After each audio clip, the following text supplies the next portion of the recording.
Praise the Lord. सभी को जय मसीह। मैं अस्मिता चौथानी आप सभी का आज की यूट्यूब वीडियो में स्वागत करती हूँ प्रभु यीशु मसीह के नाम से। और अगर जो आपने चैनल को लाइक नहीं किया तो लाइक करें, सब्सक्राइब करें और बेल आइकन के बटन को क्लिक करें ताकि हर सुबह आपको मेरा नोटिफिकेशन पहुंच जाए। तो आज 5 मैं आपको ऐसी चीजें बताऊंगी जो मोस्ट ऑफ द विश्वासी करते हैं पर जो बाइबल के आधार पे नहीं है, बिब्लिकल नहीं है। उसके लिए मैं आपको वर्ड्स भी दूंगी, तो मेरे साथ अंत तक बने रहिए।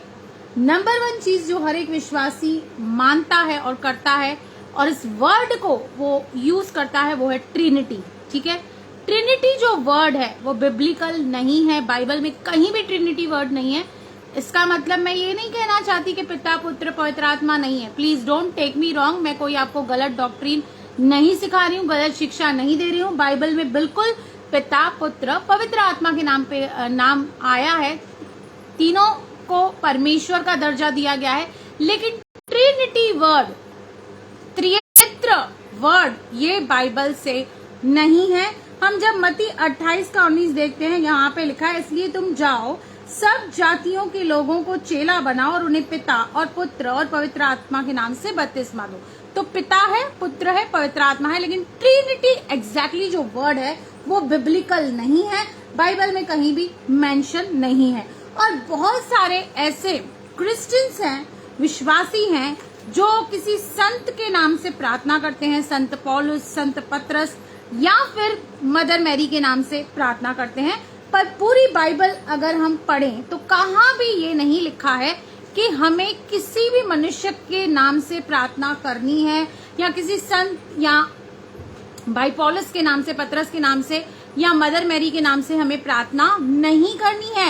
इनफैक्ट वचन कहता है कि जो कुछ तुम, प्रभु यीशु मसीह कहता है, जो कुछ तुम मेरे नाम से मांगोगे तो पिता तुम्हारे लिए वो करेगा। यानी कि हमें जो भी मांगना है, जो भी प्रेयर करनी है, वो प्रभु यीशु मसीह के नाम को छोड़कर और किसी भी नाम से हमें प्रार्थना नहीं करनी है, नहीं तो हमारी प्रार्थना नहीं सुनी जाएगी।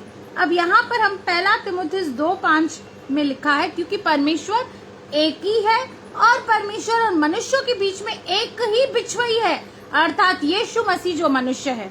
हम उसी के नाम से, जो बिछुई है, जो मीडिएटर है, जो आपका और मेरा परमेश्वर के साथ मेल मिलाप करता है, उसी के नाम से हमें प्रार्थना करनी है। किसी सेंट के नाम से, संत के नाम से नहीं, मदर मैरी के नाम से हमें प्रार्थना नहीं करनी है।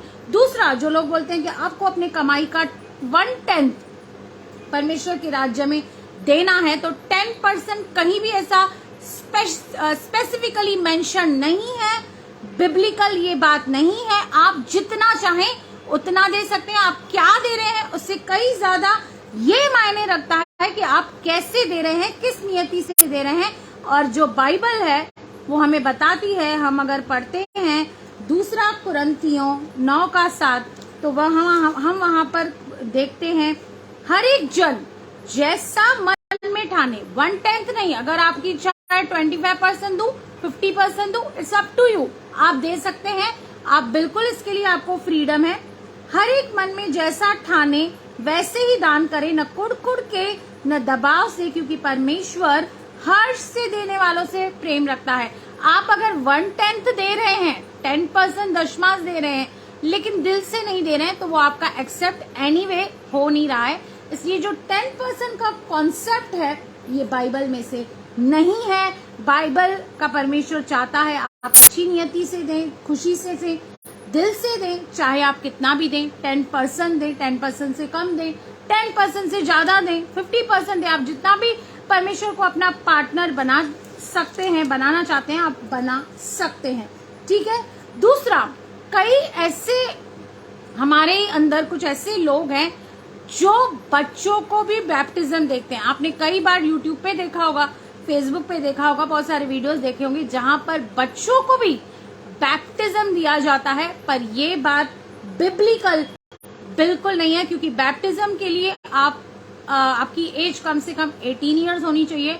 आपको सही और गलत में भेद करना चाहिए। आपको अपना मन फिराना। एक बच्चा क्या पाप करेगा जो मन फिराएगा और फिर बैप्टिज्म लेगा?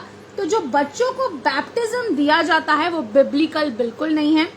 और इसके लिए वचन है प्रेरितों 2:38, पतरस ने उनसे कहा, मन फिराओ और तुम में से हर एक अपने अपने पापों की क्षमा के लिए यीशु मसीह के नाम से बपतिस्मा ले, तो तुम पवित्र आत्मा का दान पाओगे। इसलिए जो बच्चों को बैप्टिज्म दिया जाता है वो बिब्लिकल नहीं है, बाइबल के अनुसार नहीं है, क्योंकि बैप्टिज्म वही व्यक्ति ले सकता है जिसको ये पूरा विश्वास है कि प्रभु यीशु मसीह को छोड़ और कोई परमेश्वर नहीं है, जो इस सही और गलत का भेद समझता है, जो अपना मन फिरा सकता है, जो अपने पापों की क्षमा खुद डायरेक्टली परमेश्वर से ले सकता है। और बच्चे जो अभी पैदा हुए हैं उनको भले और बुरे का ज्ञान नहीं है, उनका वो कॉन्शियस उस रीति से विकसित ही नहीं है, तो वो किस रीति से बैप्टिज्म लेकर स्वर्ग में प्रवेश कर सकते हैं। ठीक है। उसके बाद बहुत लोग ये कहते हैं कि जो अन्य भाषा में प्रार्थना करते हैं उन्हीं के पास पवित्र आत्मा होता है। ये जरूरी बिल्कुल भी नहीं है। हो सकता है कि आपको अन्य भाषा ना हो, लेकिन पवित्र आत्मा हम सब के अंदर है। जो कोई प्रभु यीशु मसीह को अपना प्रभु जानता है, अपना उद्धारकर्ता मानता है, पवित्र आत्मा हमारे अंदर होता है। वो आना जाना नहीं करता। और ऐसा नहीं कि अन्य भाषा आपको नहीं है तो आपका उद्धार नहीं हुआ है या आपको पवित्र आत्मा का दान नहीं है। ये बात बिल्कुल गलत है, क्योंकि बहुत बार ऐसी सारी गलत टीचिंग फैलाई जाती है, जबकि अन्य भाषा का मेन पर्पस और परमेश्वर को आपको अन्य भाषा का दान देने का मतलब क्या है मैं आपको बताती हूँ। 1 कुरिन्थियों 14:2 कहता है, क्योंकि जो अन्य भाषा में बात करता है वह मनुष्य से नहीं परंतु परमेश्वर से बातें करता है, इसलिए कि उसकी बातें कोई नहीं समझता, क्योंकि वह भेद की बातें आत्मा में होकर करता है। यहाँ पे कहीं भी इस चैप्टर में ये नहीं लिखा कि अगर आप अन्य भाषा में बात करते हैं तो पवित्र आत्मा का दान आपके पास है, और अगर आप नहीं करते तो पवित्र आत्मा आपके पास है। ये कहीं भी मेंशन नहीं है। आपको बिल्कुल हर एक, प्रभु का वचन कहता है, हर एक वरदान की धुन में आपको रहना है, आपको प्रार्थना करना है कि ये वरदान आपको मिले, पर ये इस बात का सिंबल और चिन्ह नहीं है कि पवित्र आत्मा आपके अंदर है। तो हमने 5 ऐसी बातें दी थी जिसको हम बिब्लिकल मानते हैं, पर वो बाइबल में कहीं भी मेंशन नहीं है। पहले जो हम ट्रिनिटी वर्ड बोल रहे हैं वो बाइबल में कहीं भी मेंशन नहीं है। पर पिता, पुत्र, पवित्र आत्मा है, त्रिएक परमेश्वर है, पर ट्रिनिटी वर्ड कहीं भी मेंशन नहीं है। आपको जो भी प्रार्थना करनी है प्रभु यीशु मसीह के नाम से करनी है, ना तो मदर मैरी के नाम से करनी है, ना किसी सेंट पतरस पौलुस भाई के नाम से आपको नहीं करनी। और 10% दशमांश का कंसेप्ट कहीं भी बाइबल में मेंशन नहीं है। आप जितना चाहे दे सकते हैं, दबा दबा के दे सकते हैं। आपकी नियति और आपका इंटेंशन काउंट होता है। और बच्चों को बैप्टिज्म लेने की कोई आवश्यकता नहीं, ना ही उन्हें बैप्टिज्म दिया जा सकता है, क्योंकि उनका विवेक अभी उस रीति से विकसित नहीं है कि वो सही गलत में भेद कर सकें या परमेश्वर पर विश्वास कर सकें या अपने पापों को क्षमा के लिए अंगीकार कर सकें। और अन्य भाषा नहीं है इसका मतलब पवित्र आत्मा नहीं है, ये भी बिब्लिकल नहीं है। बाइबल कहाँ भी ये बात नहीं कहती है। तो इन 5 बातों को आप ध्यान में रखिए, और अगर जो आप कुछ भी इसमें से यूज कर रहे हैं तो आप उसको अपने जीवन से निकालिए, क्योंकि ये बिब्लिकल नहीं है। तो प्रभु इस वीडियो के जरिए आपको बहुत बहुत आशीष करें। आमीन, आमीन।